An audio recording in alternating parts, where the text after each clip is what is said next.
So we have basketball back, we have sports back, we have the NBA back. On Wednesday, well, last Thursday was 2 weeks. What have we seen?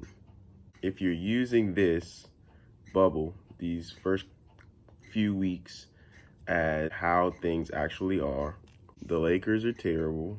TJ Warren is the greatest player of all time. And the Phoenix Suns are the best run team in basketball. Look, I'm just like everybody else. I'm happy that the NBA is back. I'm happy that sports is back. I think the NBA has done a great job. This is not at all what I expected. The NBA has really blown me away. The product is great as far as production, as far as basketball. Like, guys are doing great things. Games are exciting. Games are really competitive, even though it's not the playoffs yet. This is why they get paid all that money. They can take 4 months off and then come back and still play at a high level. With this being our first taste of important sports in months and months, most people tend to gravitate toward whatever we see in the first couple of games, the first few games. I have chosen the path of not doing that. It will be one thing if what I saw was how things usually go, but almost nothing in this bubble, especially on the two spectrums of good and bad, has been congruent to any type of regularity. And obviously this isn't a very regular situation, but almost like the things I talked about, TJ Warren, Phoenix, the Lakers, those things are not really normal. We know everybody wasn't going to come back the same. We knew there was going to be rust. We knew it was going to be almost like a full restart of a season. Like literally, like it's going to be like game one. Guys are going to come back rusty. Everybody wasn't going to come back on full go like it's the last couple of weeks of the regular season, like it technically is. Lakers, I think they're 2-4 now. The Suns, the Phoenix Suns, I'm really happy to see them doing well. They're 5-0 in the bubble. They haven't lost yet. Devin Booker's playing well. I think DeAndre Ayton's playing well. I'm really happy for those guys getting that opportunity to really show what they can do, hopefully in the future. And TJ Warren, North Carolina product, been in the league for a few years, I'm pretty sure.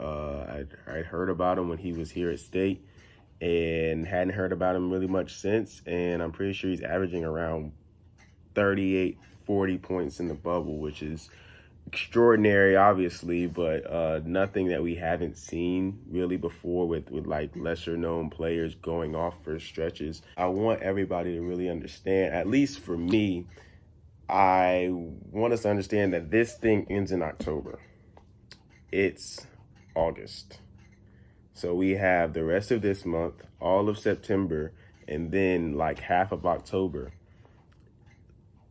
for the whole season to take place, the rest of the season to take place. If during the finals, Phoenix is playing Indiana and the matchup is Devin Booker and TJ Warren, both of them averaging 30 in the finals, then I will gladly rescind any assertion I'm about to make.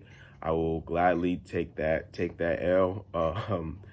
I am not going to sell my Lakers stock.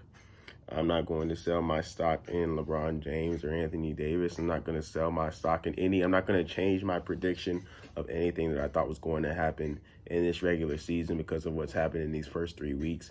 I think it's great to see things happening that are exciting and that are kind of topsy-turvy because, like I said, we haven't seen basketball in a long time, and we really want to see anybody go off and have anything to talk about. But at the end of the day, I think things will definitely come back to normalcy.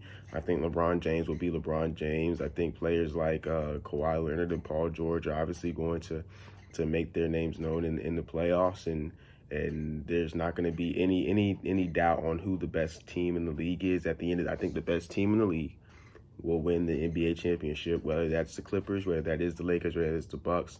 I don't think it's going to be Phoenix. I don't think TJ Warren will etch his name up there with Damian Lillard. I've had this love-hate relationship with Damian Lillard for about a year now, year and a half. Last April, he had that awesome shot against the Thunder that that essentially decimated that whole franchise.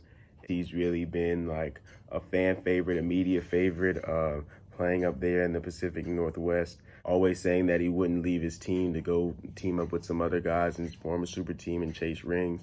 And as far as what he's done in the bubble, it hasn't been too far removed from his usual shenanigans. I mean, he's shooting three ball very well. He's an amazing clutch player. Two things: he's not winning a playoff series. If they make the playoffs, he's not winning a playoff series. He's not beating the Lakers. He's not beating the Clippers. He's not. I don't think he's taking anybody 7 games. This team is below 500 for a reason. I don't think he and C.J. McCollum have the star power that LeBron James and Anthony Davis do, Kawhi Leonard and Paul George do. Even a team like Luka Doncic and Kristaps Porzingis, I don't think they have it like that. I think they're both obviously unbelievable offensively skilled players, and they have a good team around them with Melo and Trent and Nurkic and all those guys, and Hassan Whiteside. Damian Lillard is putting on a show like he always does. I said, I don't think it's going to be representative of what's going to happen for the rest of the bubble. Second thing, I'm not a Russell Westbrook stan. I like Russell Westbrook. I think he's one of the most unique players of all time. I think he's also one of the most scrutinized players of all time. I think with Damian Lillard especially, he's made a bit of an enemy of him. And Damian Lillard, obviously, like I said, he's a media favorite, so most people will take his side whenever they're talking about him and Russell Westbrook. Russell Westbrook can be seen as a bad teammate, bad decision maker, all these things. I don't think that Damian Lillard is far and away the better player. I think it just depends on who you want in a particular situation. If you want somebody to be an offensive juggernaut, to lead their team in a certain way that Damian Lillard can do, that could be your guy. If you want somebody to be an uber athletic pseudo center with an extremely high motor and athletic ability that is unseen at his position before in the history of the game, then you will want Russell Westbrook. I think if I had to pick a team, it'd be up in the air for me. I don't think Damian Lillard is far and away the better player.